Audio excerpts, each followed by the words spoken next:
Le titre de ce livre, c'est L'Esprit de Christ, l'Esprit de Christ.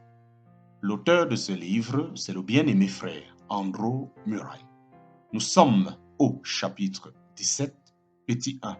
Chapitre 17, petit 1. Dans le 6e chapitre de l'Épître aux Romains chapitre 6, versets 8 à 22, Paul parle de notre affranchissement du péché en Christ. Notre mort au péché en Christ nous a franchi la domination du péché. Quand nous avons reçu Christ par la foi, nous avons été affranchis de la domination du péché qui n'est plus notre maître. Et par là même, nous sommes devenus esclaves de la justice. Dans le 7e chapitre, c'est-à-dire Romains chapitre 7, versets 1 à 6, il parle de notre affranchissement de la loi. La force du péché vient de la loi. La délivrance du péché et de la loi vont de pair. Délivrés de la loi, nous sommes devenus un avec Christ afin que nous servions Dieu dans un esprit nouveau. Romains chapitre 7, versets 4 à 6. Dans ces deux chapitres, Paul présente l'affranchissement du péché et de la loi comme une réalité qui nous est offerte en Christ et que nous devons recevoir et conserver par la foi. Malgré cet enseignement, la plupart des croyants constatent que leur vie n'est pas encore ce qu'ils voudraient. Ils éprouvent avec douleur la vérité de l'expérience retracée dans la seconde moitié de Romains chapitre 7. Et s'il en est ainsi, c'est parce qu'il n'y a pas d'autre moyen d'amener le croyant à comprendre deux grandes vérités qu'il a besoin de saisir.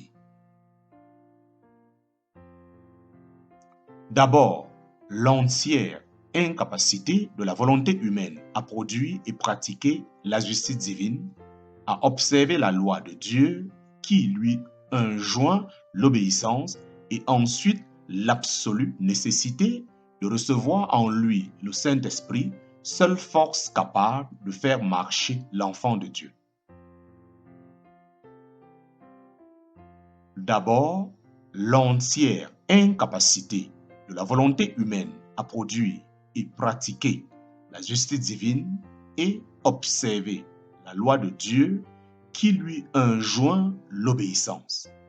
Et ensuite, l'absolue nécessité de recevoir en lui le Saint-Esprit, seule force capable de faire marcher l'enfant de Dieu.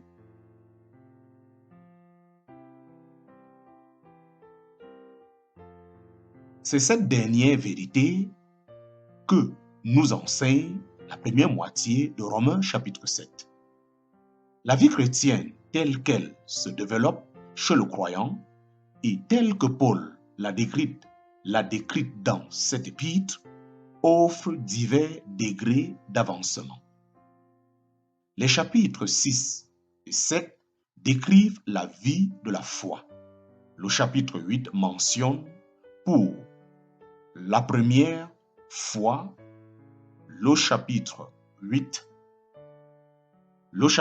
mentionne pour la première fois le Saint-Esprit et nous enseigne que c'est seulement quand il entre en nous, quand nous le recevons pour qu'il nous vivifie et nous fasse marcher, que nous pouvions jouir pleinement des richesses de grâce qui sont à nous en Christ.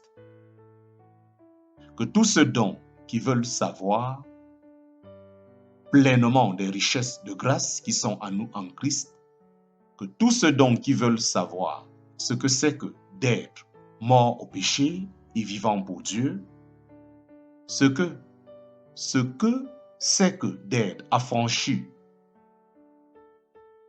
du péché et de la loi et d'être un avec le Christ ressuscité, étudie ce qui nous est dit ici du Saint-Esprit. C'est lui qui nous fait éprouver la réalité de notre union avec Christ. C'est lui qui nous fait vivre de la vie de Christ en effet et en vérité. C'est cette dernière vérité que nous enseigne la première moitié de Romains chapitre 8. La vie chrétienne, celle qu'elle se développe chez le croyant, et telle que Paul l'a décrit dans cette épître, offre divers degrés d'avancement. Les chapitres 6 et 7 décrivent la vie de la foi. Le chapitre 8 mentionne pour la première fois le Saint-Esprit et nous enseigne que c'est seulement quand il entre en nous, quand nous le recevons pour qu'il nous vivifie et nous fasse marcher, que nous pouvions jouir pleinement des richesses de grâce qui sont à nous en Christ.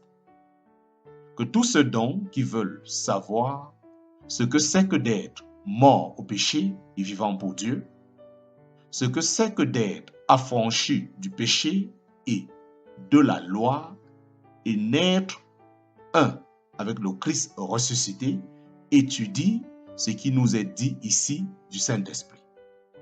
C'est lui qui nous fait éprouver la réalité de notre union avec Christ. C'est lui qui nous fait vivre de la vie de Christ en effet et en vérité.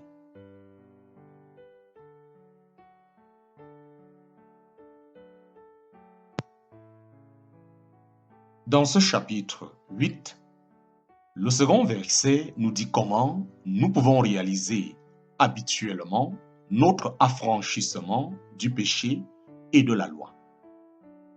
Le croyant peut reconnaître théoriquement son affranchissement et pourtant se sentir encore esclave du péché quant à sa vie pratique. Nous pouvons jouir de cet affranchissement qu'en Jésus-Christ, qu'en restant continuellement unis à lui. Ceci est si complètement l'œuvre de Dieu en nous qu'il faut, pour réaliser cette liberté, que l'Esprit de Dieu habite en nous et que nous consentions à le laisser agir. La vie et la liberté décrites dans Romains chapitre 7, dans Romains chapitre 6 et chapitre 7, du verset 1 à 6, ne deviennent pleinement notre expérience que lorsque nous pouvons dire « La loi de l'esprit de vie qui est en Jésus-Christ m'a affranchi de la loi du péché et de la mort. » Ici, comme pour toute notre vie chrétienne, tout dépend de ce principe divin.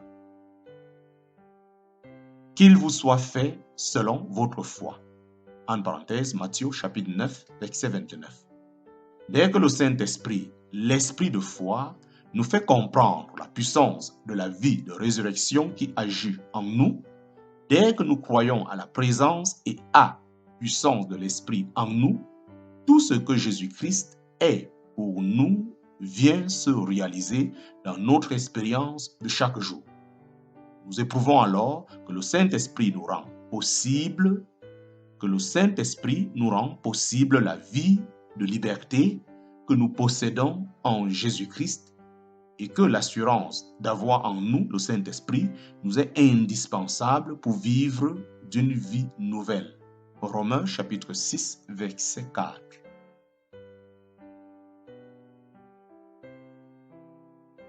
La loi de l'Esprit de vie qui est en Jésus-Christ nous a affranchis la loi du péché et de la mort. Oui, il y a un affranchissement de la loi, de la domination du péché et de la mort qui est dans les membres. Et cet affranchissement est une loi nouvelle, une force supérieure, une puissance effective qui délivre du péché. La puissance de l'Esprit qui demeure en nous est tout aussi réelle, tout aussi active et bien plus encore que ne l'était auparavant la force du péché dans nos membres. C'est l'esprit de vie qui se trouve en Christ. La foi de l'esprit de vie règne alors dans nos membres avec tout autant de réalité, de puissance et de spontanéité que régnait auparavant la loi du péché. Que régnait auparavant la loi du péché.